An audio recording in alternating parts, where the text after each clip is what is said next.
Well, hey there team, welcome back to the channel. Welcome to my overview of Ravenswatch, specifically the 1.0 build. I never checked it out in early access, but I've finally gotten around to looking at the full release. So for those who want to cross it, I do overviews on this channel. I have a look at the first 2 hours of a game because it's a Steam refund window. Steam says you can make up your mind about whether you want to keep a game or not in that time period. And broadly speaking, as a rule, I would agree and say that 20 hours in, you're usually not going to change your mind about how you felt 2 hours in. So it's a short, punchy video, keep it around 10 minutes, broad strokes information, and then you can make up your mind on your own. Okay, so out the gate, leading, I think this is very excellent, and for many, it's probably quite original as well. The touchstone being that it is developed by Pastec Games, and they did a little gem called Curse of the Dead Gods previously. Now, I'm leading heavy with that because if you have played Curse of the Dead Gods, in many ways, this is a kind of multiplayerized version of that, which immediately is a great pitch. And for those not across Curse of the Dead Gods, it is a sort of run-based, I mean, thematically, that was kind of Cthulhu meets Aztec, Meso-Eldritch, perhaps. Very clever, very cool. But the way that the roguelike core worked in that game is that it was actually very skill-based, very tricky action interplay. At a blush, you could probably say it kind of looks like something like a Dota, like a top-down MOBA. It's got that kind of art style and perspective. Both games share that. And the same idea that you have limited sort of skill slots and you interplay between the cooldowns. And that's exactly what's going on here. So yeah, if you didn't like Curse of the Dead Gods, I very much think you will not like this because it has built upon that. But it is probably worth drawing that line in the sand. A lot of what you would call roguelikes these days, because it's an exploding genre, or roguelite, with a T, I suppose. A lot of them outsource all progression in any form into kind of meta layer mechanics, whether it is a meta upgrade system, so you do a 30-minute run, you unlock some sort of bloody plus 10 to strength for all your characters, and then when you do another run, it's a little bit easier. That's one way of doing it. But another thing is like sort of automation, and it's more of a strategic layer than a tactical layer. Even things like Vampire Survivors, you could point to that example, where it's about kind of stacking upgrades and synergies, and you do just kind of auto fires. Now this pushes down the other end of the scale. Don't get me wrong, there is still a certain sort of, as you get upgrades, you can augment your existing abilities quite radically, but at its core, the enemies hit like fucking trucks, and each character has incredibly unique and clever skill sets, and you really kind of got to know your character and the interplay. Now, obviously I only had 2 hours, so I played as many different characters as I could, but it is one of those things you could gravitate towards one and just go down the rabbit hole and really start learning their tech tree and their abilities and how to get the most out of them. And then on top of that, it's multiplayer. Now I might try and twist some arms, maybe in my community or friends group, to get people into this, because it does tap that kind of tricky, pseudo-sweaty interplay that you get from these sort of games. Like Risk of Rain might not be the best example, but even things like Blade and Steel, if you remember that weird bloody weeb furry game, that was really hardcore, but it was incredibly rewarding as a group. Blade and Steel? Oh, Rabbit and Steel, sorry, Blade and Steel, some other bloody weeb thing.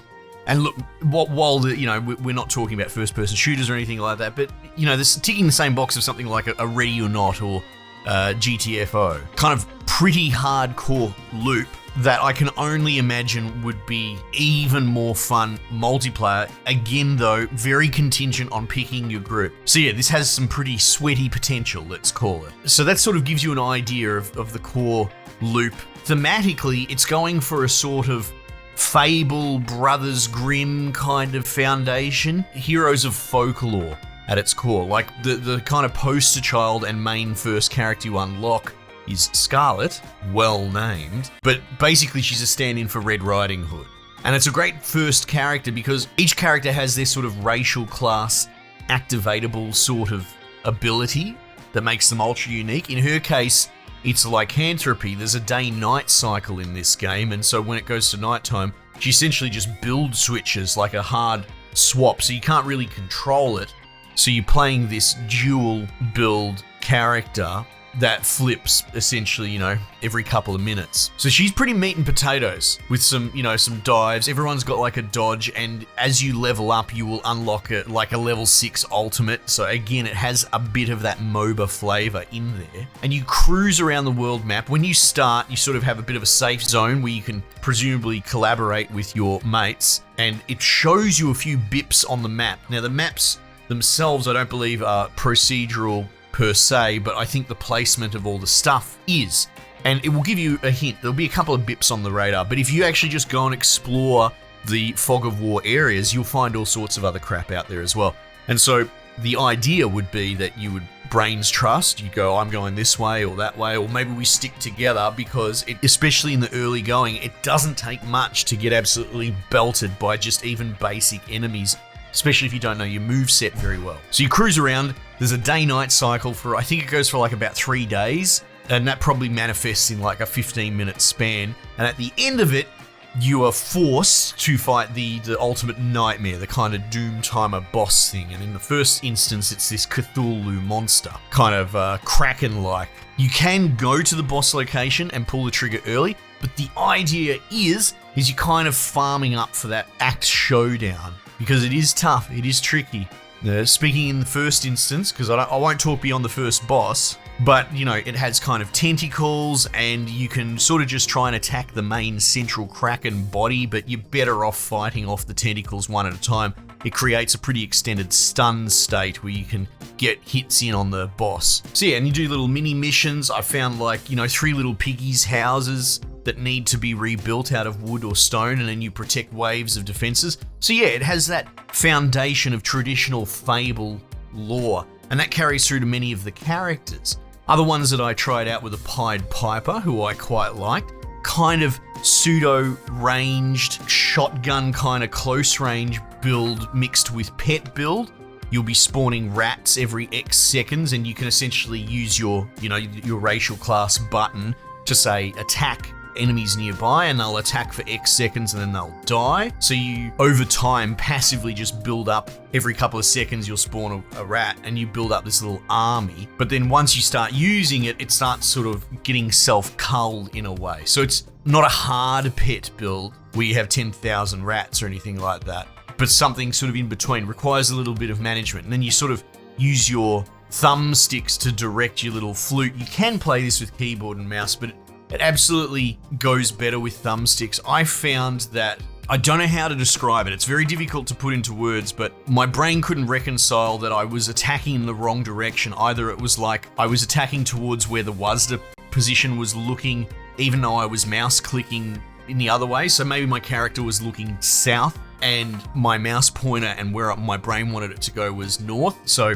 it's one of those things. It didn't really click for me. Maybe more time with mouse and keyboard, it would click. But as a pseudo thumbstick, twin stick shooter type setup, it actually controls excellently, again, like its predecessor, Curse of the Dead Gods. So yeah, I actually really like that Pied Piper. He was cool. I played a bit of Beowulf, who rocks up, and he's got essentially this like timed toggle fire drake that will augment his abilities. So you turn that on, and then the next ability you fire off has a fire component to it, and then it goes on a cooldown for like 6 seconds, and then you toggle it back on, doing all sorts of stuff. Like, he's actually got a block that does a heal if it's augmented by the Drake, and that actually also area effect heals friends as well. So if you're grouped up or boss fighting or whatever, he can sort of act as a pseudo tank healer, which is very clever. I unlocked a couple of other things. There's like an ice queen and some sort of, I don't know, kind of Medusa mermaid looking chick I never got around to. There's a couple more slots. And then I unlocked Geppetto at the end. And as you could probably presume, he's like a puppet master,